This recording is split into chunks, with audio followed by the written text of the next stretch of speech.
మీరు చాలా యాక్టివిటీస్ అంటే ముందు కన్నా కూడా తర్వాత చాలా యాక్టివిటీస్లో మీరు పార్టిసిపేట్ చేస్తున్నారు. అంతకుముందు ఎప్పుడు కూడా మీడియా ముందుకు కానీ లేకపోతే కనుక ఎక్కడ సభల్లో కూడా పెద్దగా మాట్లాడిన దాఖలాలు లేవు. అంటే ఈ చేంజ్ ఏ రకంగా చూడాలి మేడం? నిజం గెలవాలి అనే ఆ కార్యక్రమం నేను ముందర నిరాకరించాను. ఎందుకంటే I'm very public shy person. నేనేదో నా ఆఫీస్ పని అక్కడ ఏది మన అన్నదాతలతో జరుగుతున్న ప్రోగ్రాంలో నేను పాల్గొనేదాన్ని. అట్లాంటప్పుడు నేను ఒప్పుకున్న తర్వాత లేదు ఇది అవసరం అన్నప్పుడు నాకు కూడా అనిపించింది. ఎందుకంటే ఆ సమయంలో మా తెలుగుదేశం కార్యకర్తలు వాళ్ళు చాలా ఇబ్బందులు ఎదుర్కొన్నారు. వాళ్ళ జీవితాలనే త్యాగం చేశారు ఒక పార్టీ నమ్ముకున్న పార్టీ కోసం. వాళ్ళ కోసం, ప్రజల కోసం వాళ్ళు పడుతున్న ఇబ్బందులను చూసి నేను ఏదో ఒకటి చెయ్యాలి అనే ఆ స్ఫూర్తితో నేను నిజం గెలవాలనే ప్రోగ్రాం ముందుకు తీసుకెళ్ళాను. అది తీసుకెళ్తూ ఉండేటప్పుడు ఆ ప్రయాణంలో నాకు సపోర్ట్గా ఉండింది ప్రజలు, అదే కాకుండా మా తెలుగుదేశం కార్యకర్తలు. నేను ఎప్పుడు అనుకోలేదు మా కార్యకర్తలు, ఎందుకంటే నేను ఎప్పుడు రాజకీయ రంగంలో నేను పాల్గొనలేదు. ఆ కార్యక్రమంలో నేను అనుకునేదాన్ని మా కార్యకర్తలు కొంచెం వెల్ ఎస్టాబ్లిష్డ్ బాగుంటారు, ఏదో వాళ్ళు ఇళ్ళు కానీ బిడ్డలు కానీ కుటుంబంతో అనుకున్నాను. కానీ మన కళ్ళతో మనం గ్రౌండ్ రియాలిటీస్ అనేది చూస్తే that was amazing. It really touched my heart. నా హృదయాన్ని పిండేసింది. ఎందుకంటే అక్కడ కార్యకర్తలు వాళ్ళు వెరీ లో, అంటే వాళ్ళ కార్యక్రమం వాళ్ళు just labours. Most of them వాళ్ళ కళ్ళల్లో వాళ్ళు పని ఆపుకుని ఒక పార్టీని నిలబెట్టడానికి వాళ్ళ నాయకుడు, నమ్ముకున్న నాయకుడు భార్యగా నేను అక్కడికి వెళ్ళినప్పుడు వాళ్ళ కసితో ముందుకొచ్చి వాళ్ళకి ఏం అయినా పర్వాలేదు మనం ఆవిడ్ని నడిపించాలని వాళ్ళ కళ్ళల్లో అది నేను చూశాను. అది నన్ను ముందుకి నడిపించింది. ఇప్పుడు కూడా అదే నాకు ధైర్యం ఇచ్చింది. I have to stand up and talk for the people and for myself to save Andhra Pradesh అని. అండ్ అఫ్ కోర్స్ ఆ కార్యక్రమం తర్వాత మీడియా వాళ్ళు కూడా నాకు కూడా అంత ఇంపార్టెన్స్ ఇస్తున్నారు నా కార్యక్రమానికి అని. మీరు అందరూ వచ్చి పాల్గొంటున్నారు. And I'm very happy that మేము అనుకుంది హెరిటేజ్ అవ్వచ్చు, మా ట్రస్ట్ అవ్వచ్చు, మీరందరూ మీ మీడియా తరఫున ముందుకు తీసుకెళ్తారని నేను కోరుకుంటున్నాను. మేడం, ఎన్టీఆర్ ట్రస్ట్ ద్వారా సుదీర్ఘకాలం మీరు సేవ చేస్తూనే ఉన్నారు. ఆంధ్రప్రదేశ్కు అనేక వైపరీత్యాలు వచ్చినప్పుడు కూడా మీరు అండగా నిలబడుతున్నారు. కానీ కుప్పం నియోజకవర్గానికి ప్రత్యేక ఫోకస్ పెట్టి అక్కడ సుదీర్ఘకాలం మీరు పనిచేస్తున్నారు. ఈ మధ్యకాలంలో తరచుగా కుప్పంలో పర్యటిస్తున్నారు.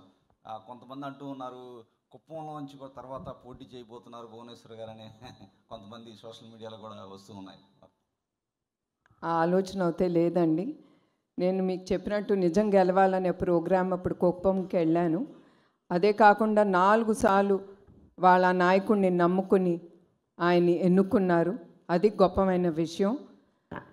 అఫ్కోర్స్ నేను చాలా పాల్గొంటున్నాను. ఏదో ఒకటి కుప్పంకి తిరిగి మా కుటుంబం చెయ్యాలి అనే ఆ ప్రయారిటీ మేము ముందుకు తీసుకెళ్తున్నాం. తప్పకుండా ఆ నియోజకవర్గం చాలా ముందుకెళ్ళాలి. ఎందుకంటే అది చాలా బ్యాక్వర్డ్ ఏరియా, అది చాలా రిమోట్గా ఉంటుంది ఆ నియోజకవర్గం. తప్పకుండా అది మా మనసులో పెట్టుకుని దానికి స్పెషల్ ఫోకస్ అనేది తప్పకుండా ఉంటుంది. ఎందుకంటే మీ అందరికీ తెలుసు అది సీఎం గారి నియోజకవర్గం. మేడం, ఇప్పుడు మీరు కొత్తగా ఈ తలసేమియా సెంటర్లు ఏర్పాటు చేస్తామని చెప్పారు. ఇవి 2 తెలుగు రాష్ట్రాల్లోనే ఏర్పాటు చేస్తారండి, లేదంటే ఆంధ్రప్రదేశ్లోనే ఏర్పాటు చేయబోతున్నారు? లేదండి, ఇది 2 రాష్ట్రాల్లో చేయబడతాం. ఇప్పుడు ప్రస్తుతం హైదరాబాద్లో ఉంది, కానీ అది చాలా చిన్న సెంటరు. అది 8 మందికి పిల్లలకి బ్లడ్ ట్రాన్స్ఫ్యూషన్ చేస్తున్నాం రోజుకి. అది చాలట్లేదు. 2 రాష్ట్రాల్లో ఈ థాలసీమియా సెంటర్స్ మేము తీసుకెళ్తాం. ఇప్పుడు అది వైజాగ్, హైదరాబాద్, తిరుపతి, తర్వాత రాజమహేంద్రవరంలో మా బ్లడ్ బ్యాంక్స్ ఉన్నాయి. ఈ తప్పకుండా ఈ బ్లడ్ బ్యాంక్స్ ఉండే ఈ సెంటర్స్లో తప్పకుండా ఈ థాలసీమియా సెంటర్స్ మేము ముందుకు తీసుకెళ్తాం. అదే కాకుండా ఏ డిస్ట్రిక్ట్లో, ఏ నియోజకవర్గంలో, ఏ స్టేట్లో ఇది అవసరమో తప్పకుండా ఆ స్టేట్లో ఈ థాలసీమియా సెంటర్స్ అనేది మేము ఎస్టాబ్లిష్ చేస్తామండి.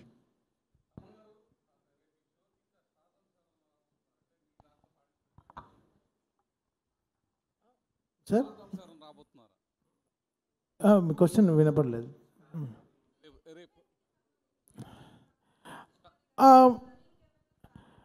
లేదండి, మా సింగర్స్ అందరూ స్టార్సే అండి. సో వాళ్ళందరూ చాలా గట్టిగా చేయబోతున్నారు. బట్ అందరు స్టార్స్ సాంగ్స్ అయితే పాడతాం. సో అంతే. సో బికాస్ ఇక్కడ స్టార్స్ ఎవరు ఉన్నారు? మా మ్యామ్ ఉన్నారు, పెద్ద స్టార్.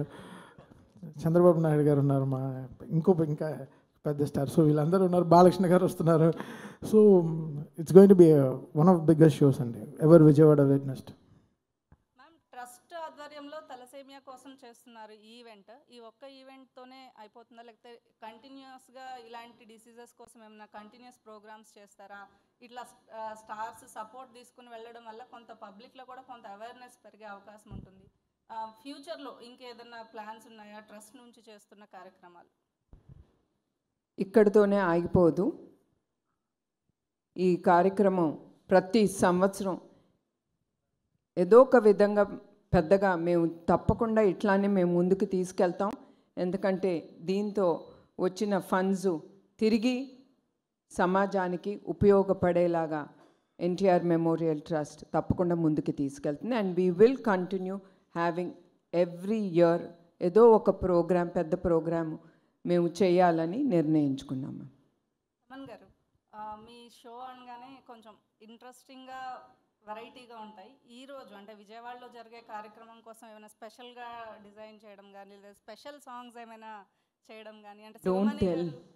ఇప్పుడే చెప్పారంటే ఎవరు షోకి రాదే, అంత సీక్రెట్గా ఉంచి. అది చాలా పొలిటికల్ నుంచి కొంచెం సెట్రికల్ క్వశ్చన్స్ కూడా వస్తున్నాయి. స్పెషల్గా అంటే ఏం లేదు. సంథింగ్ ఎవ్రీ షోకి, అంటే ఎవ్రీ సినిమాకి మనం ఎలా ఒక్కొక్క స్టెప్ తీసుకెళ్తామో, లాస్ట్ ప్రీవియస్ షో నుంచి ఈ షో ఎంత కొత్తగా చేయాలనేది, ఎంత